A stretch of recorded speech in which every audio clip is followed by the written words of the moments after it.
नमस्कार, मैं गीता घाड़ी। आज के स्मार्ट प्लस बुलेटिन में आपका स्वागत। अब नजर डालते हैं आज की सुर्खियों पर। उपचुनाव के लिए चुस्ती से मतदान, कोरोना की चपेट में मंत्री और नेतागण। नीरव मोदी को भारत लाने के लिए अब ब्रिटेन के गृह मंत्रालय से भी मंजूरी। रेमडेसिविर दवा के दाम होंगे कम। दिल्ली में कोरोना का कहर लगातार जारी। मध्य प्रदेश में भी कोरोना का कहर जारी। ऑक्सीजन की आपूर्ति सुनिश्चित करने के लिए समीक्षा बैठक संपन्न। मुंबई, पुणे से बिहार और उत्तर प्रदेश के लिए स्पेशल ट्रेन। महाराष्ट्र में संपूर्ण लॉकडाउन लगने की आशंका। सेना की कार्यालय में उपस्थिति 50% तक घटा दी गई।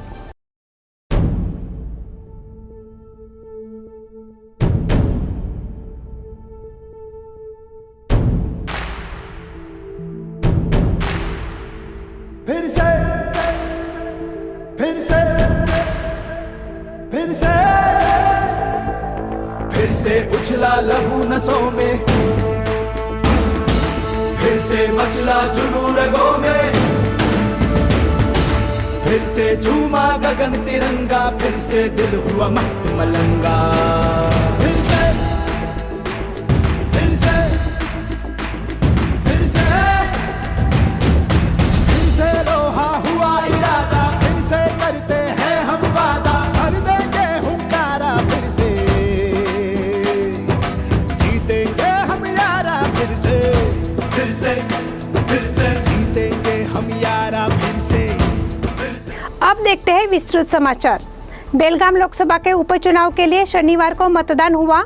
बेलगाम तहसील में मतदाताओं ने बड़ी चुस्ती दिखाई। सुबह 7 बजे से लेकर मतदाता मतदान के लिए उत्साहित थे। मतदान के लिए इच्छुक नागरिकों की सहायता करने के लिए कार्यकर्ता सज्ज थे। पूरे शहर और ग्रामीण इलाके में यह बात नजर आई। जिला प्रशासन ने उपचुनाव की प्रक्रिया को लेकर सुविधाएं उपलब्ध कराई थी, इसीलिए मतदाताओं की कतारें नजर नहीं आई। कोरोना की धास्ती को लेकर हर केंद्र पर योग्य व्यवस्था रखी हुई थी, जिससे मतदान प्रक्रिया सुलभ रीति से पूरी हुई है। कोरोना की चपेट में मंत्री और नेतागण। कोरोना की लहर पूरे राज्य में तेजी से फैल रही है। हाल ही में हुए चुनाव प्रचार कार्यों में सहभागी हुए कई मंत्री और नेता कोरोना की चपेट में आए हुए हैं। राज्य के मुख्यमंत्री BS येडियुरप्पा जी कोरोना से बाधित हैं। कुछ ही दिन पहले उन्होंने बेलगाम शहर में बड़ी प्रचार यात्रा में हिस्सा लिया था, जिससे उनके साथ रहे भाजपा नेताओं में आतंक की छाया फैली हुई है। दूसरी तरफ बेलगाम ग्रामीण की विधायक लक्ष्मी हेब्बालकर जी और उनके परिवार के सदस्य भी कोरोना से बाधित हो चुके हैं। कोरोना की दहशत अभी भी बरकरार है। नीरव मोदी को भारत लाने के लिए अब ब्रिटेन के गृह मंत्रालय से भी मंजूरी। भगोड़ा हीरा कारोबारी नीरव मोदी को लंदन से प्रत्यर्पण कर भारत लाने के लिए अब ब्रिटेन के गृह मंत्रालय से भी मंजूरी मिल गई है। CBI के एक अधिकारी ने बताया कि ब्रिटेन के गृह मंत्री ने नीरव मोदी के प्रत्यर्पण को मंजूरी दे दी है। इससे पहले ब्रिटेन की अदालत ने 25 फरवरी 2021 को नीरव मोदी को धोखाधड़ी का आरोपी मानते हुए उसे भारत प्रत्यर्पित करने की मंजूरी दी थी। नीरव मोदी और उसका मामा मेहुल चोकसी सार्वजनिक क्षेत्र के पंजाब नेशनल बैंक के साथ धोखाधड़ी करने के बाद देश छोड़कर भाग गए थे। पंजाब नेशनल बैंक में 14,500 करोड़ रुपए के धोखाधड़ी मामले में नीरव मोदी और मेहुल चोकसी मुख्य आरोपी है। रेमडेसिविर दवा के दाम होंगे कम। देश में कोरोना की दूसरी लहर के बीच रसायन मंत्री DV सदानंद गौड़ा जी ने शुक्रवार को कोरोना उपचार में इस्तेमाल होने वाली रेमडेसिविर दवा को लेकर बड़ी खुशखबरी दी है। सरकार कोविड के इलाज में काम आने वाले रेमडेसिविर इंजेक्शन का उत्पादन बढ़ाने के लिए सभी कदम उठा रही है, ताकि देश में उसकी उपलब्धता को बढ़ाया जा सके।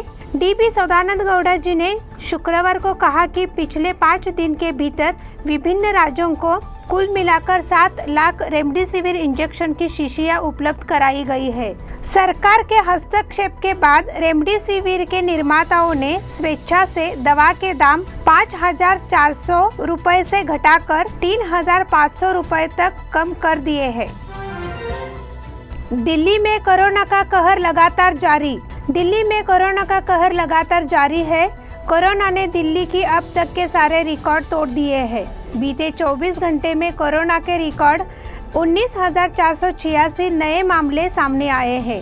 देश की राजधानी दिल्ली में कोरोना का तांडव जारी है। हर बदलते दिन के साथ कोरोना के मामले, मौतों की संख्या में बढ़ोतरी हो रही है। ऐसे में दिल्ली का संकट गहरा दिख रहा है।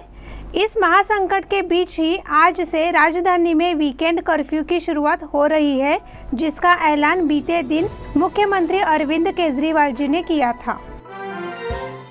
मध्य प्रदेश में भी कोरोना का कहर जारी। मध्य प्रदेश में भी कोरोना का कहर जारी है। इस बीच जबलपुर में नरसिंह मंदिर के प्रमुख महामंडलेश्वर जगतगुरु डॉक्टर स्वामी श्यामदेवाचार्य महाराज जी की कोरोना की वजह से मौत हो गई। वे कुंभ मेले में शामिल होने के लिए हरिद्वार गए थे। कुंभ मेले में ही स्वामी श्यामदेवाचार्य जी कोरोना संक्रमित हुए थे। बता दें कि इस समय हरिद्वार में कुंभ मेला चल रहा है। इस दौरान शाही स्नान में शामिल होने के लिए महामंडलेश्वर स्वामी श्यामदेवाचार्य जी हरिद्वार गए थे। हरिद्वार में ही वो कोरोना संक्रमित हो गए। वहां से लौटने के बाद शुक्रवार को उनकी मौत हो गई। गौरतलब यह है कि महामंडलेश्वर जी ने कोरोना वैक्सीन की दोनों डोज लगवाई थी। बावजूद इसके वह कोविड पॉजिटिव पाए गए और शुक्रवार को उनकी मौत हो गई। ऑक्सीजन की आपूर्ति सुनिश्चित करने के लिए समीक्षा बैठक संपन्न। कोरोना से बिगड़ते हालातों के बीच प्रधानमंत्री मोदी जी ने शुक्रवार को देश में मेडिकल ग्रेड ऑक्सीजन की आपूर्ति सुनिश्चित करने के लिए समीक्षा बैठक की। इस दौरान प्रधानमंत्री मोदी जी ने मंत्रालयों और राज्य सरकारों के बीच तालमेल सुनिश्चित करने पर जोर दिया।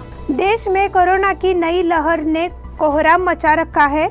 आलम यह है कि अस्पतालों में अब बेड, ऑक्सीजन जैसी जरूरी चीजें मुहैया करा पाना भी मुश्किल हो रहा है। इस बीच ऑक्सीजन सप्लाई के मसले पर अब खुद प्रधानमंत्री नरेंद्र मोदी जी ने समीक्षा बैठक की और उन्होंने ऑक्सीजन सप्लाई संबंधी हालातों का जायजा लिया। कोरोना से बिगड़ते हालातों के बीच प्रधानमंत्री मोदी जी ने शुक्रवार को देश में पर्याप्त मेडिकल ग्रेड ऑक्सीजन की आपूर्ति सुनिश्चित करने के लिए समीक्षा बैठक ली। उन्होंने मंत्रालयों और राज्य सरकारों के बीच तालमेल सुनिश्चित करने पर जोर दिया। मुंबई, पुणे से बिहार और उत्तर प्रदेश के लिए स्पेशल ट्रेन।